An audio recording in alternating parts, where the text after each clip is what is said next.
I'm a colonel in the U.S. Army, 43 years old, been wearing the uniform for 22 years, and I've led men through situations where split-second decisions meant life or death. I've coordinated operations across 3 continents, briefed generals, and stared down threats most people only see in movies. My job requires judgment, discipline, and the ability to read people under pressure. I thought those skills translated everywhere. I thought I had situational awareness locked down in every part of my life. I was wrong. Dead wrong. And the place I got blindsided wasn't some desert compound or classified briefing room.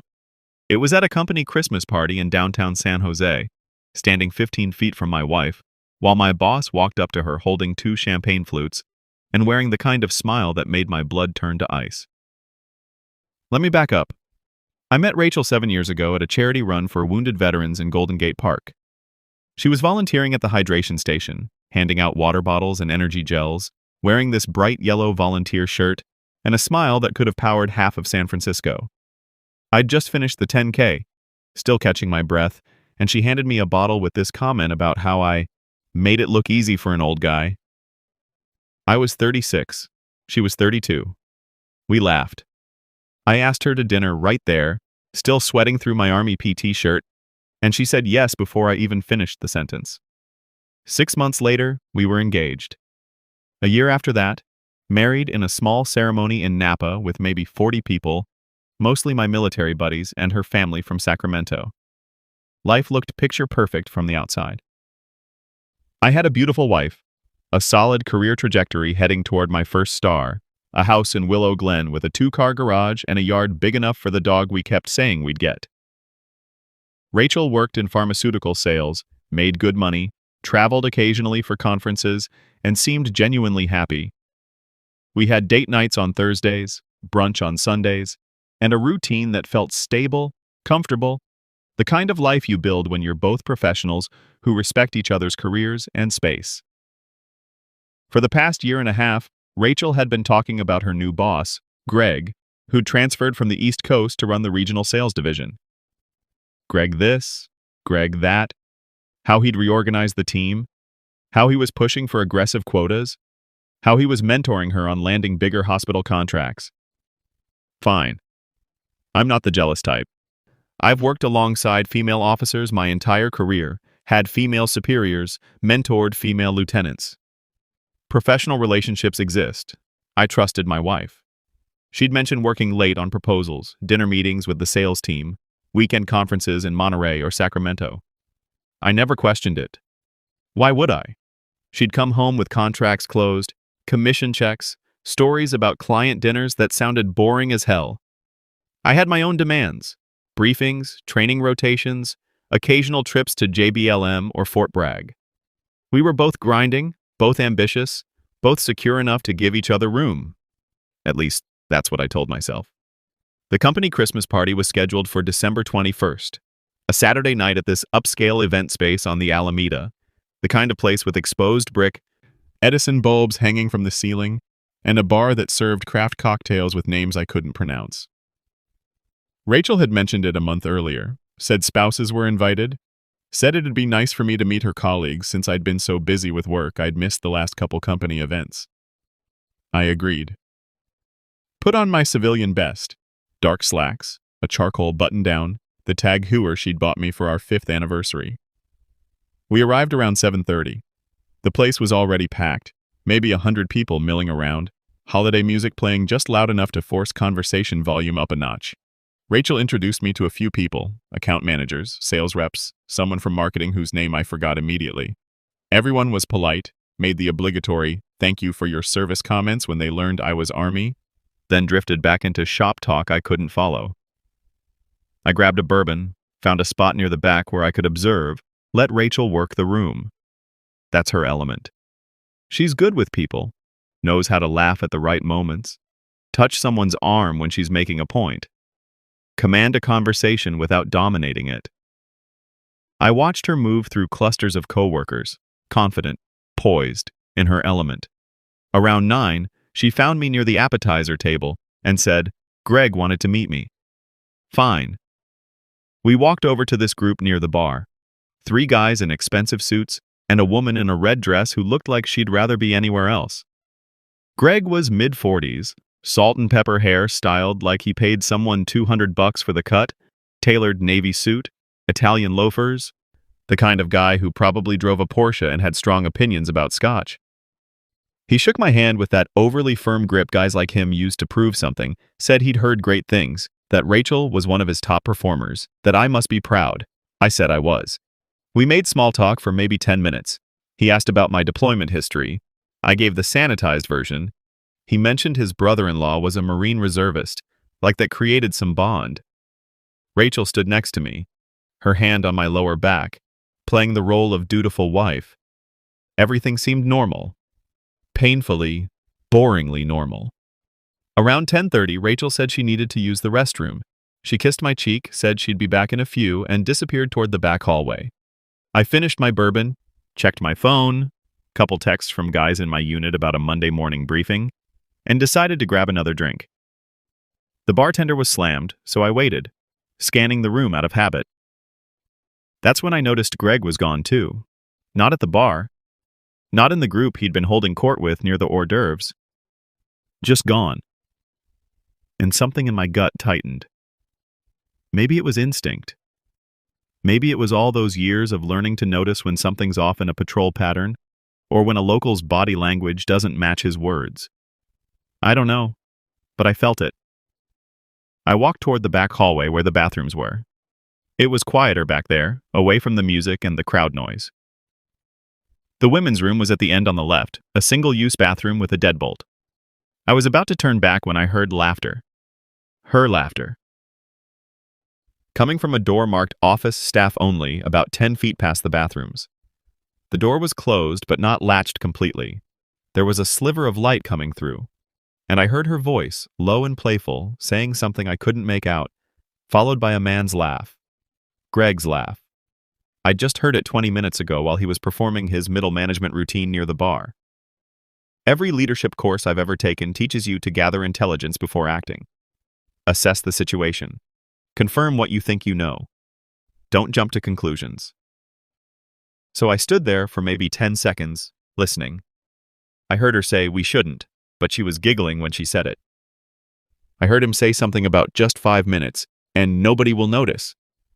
And then I heard the sound that made the decision for me, the unmistakable sound of kissing, the kind of breathy, urgent kissing that doesn't happen between colleagues who wandered into the same room by accident.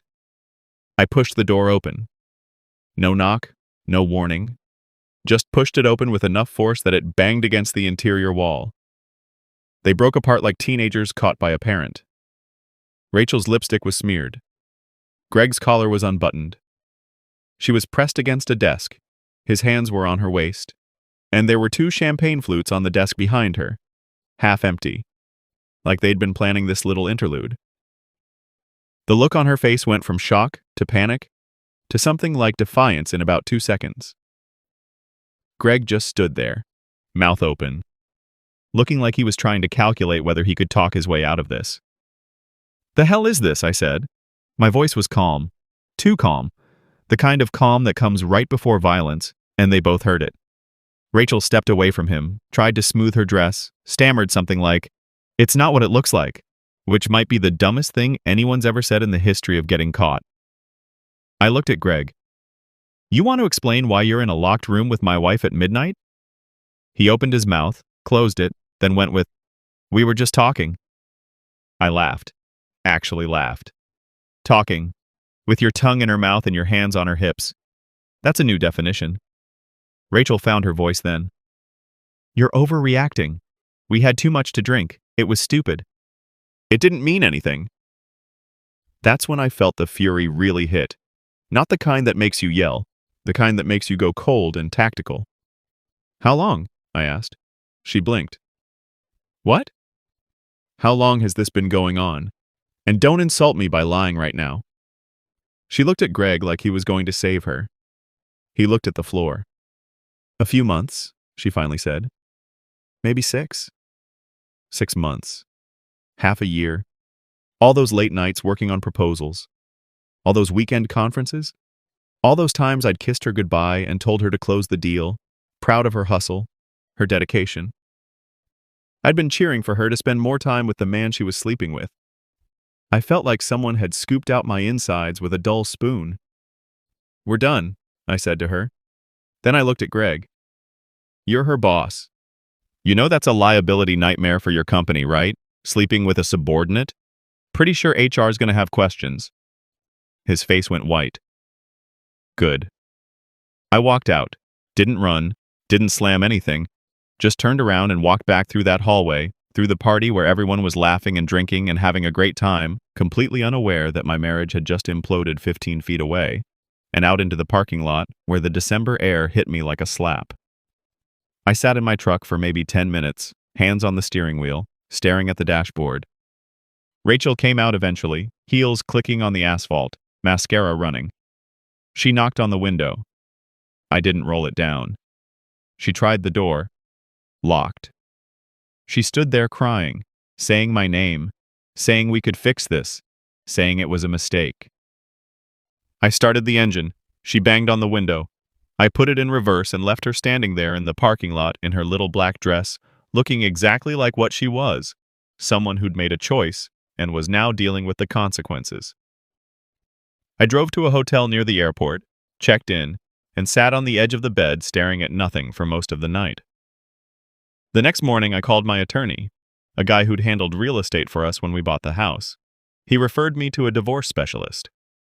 By Monday afternoon I had papers drawn up. By Wednesday she was served. I moved my stuff out of the house the following weekend while she was at her sister's place. Took my clothes, my books, my military memorabilia, the bourbon collection I'd been building since my lieutenant days, left everything else. Changed my locks on the rental I moved into, blocked her number, blocked her email, told the gate guard at base she wasn't authorized to visit, clean break, surgical. The divorce took 4 months because California's a no-fault state and we didn't have kids, which meant it was just asset division. I didn't fight her on the house, didn't care. I wanted out more than I wanted property. My attorney said I was being too generous. Maybe I was. But dragging it out wasn't going to change what happened, and I had better things to do than spend a year in legal trench warfare with someone I didn't respect anymore. I heard through mutual friends that Greg got demoted after HR launched an investigation. Apparently, I wasn't the only one who'd noticed his mentoring style was a little too hands-on. Rachel left the company 6 months later, took a job with a competitor, moved to Oakland. I don't know if they're still together. I don't care. That part of my life is a closed chapter, filed away in the same mental cabinet where I keep all the other missions that didn't go according to plan. Here's what I learned. Trust, but verify. Doesn't matter if it's your wife, your business partner, or the local national translator who says, the village elder is friendly. People will lie to your face with a smile if it serves their interest. And when someone shows you who they really are, believe them the first time. Don't make excuses. Don't rationalize. Don't convince yourself you misunderstood what you saw with your own eyes. I spent 7 years building something I thought was solid, and it turned out to be a facade held together by my willingness to not ask hard questions. That's on me. Not for her cheating, that's on her, but for ignoring the tiny red flags I probably saw and dismissed because it was easier than confronting an uncomfortable truth. You can be a leader in your professional life and still be asleep at the wheel in your personal life if you're not careful. I learned that lesson the expensive way, but I learned it, and I'm better for it. Harder, maybe. More cautious, definitely. But better. Because now I know the difference between loyalty and convenience, between partnership and performance. And I won't settle for anything less than the real thing ever again.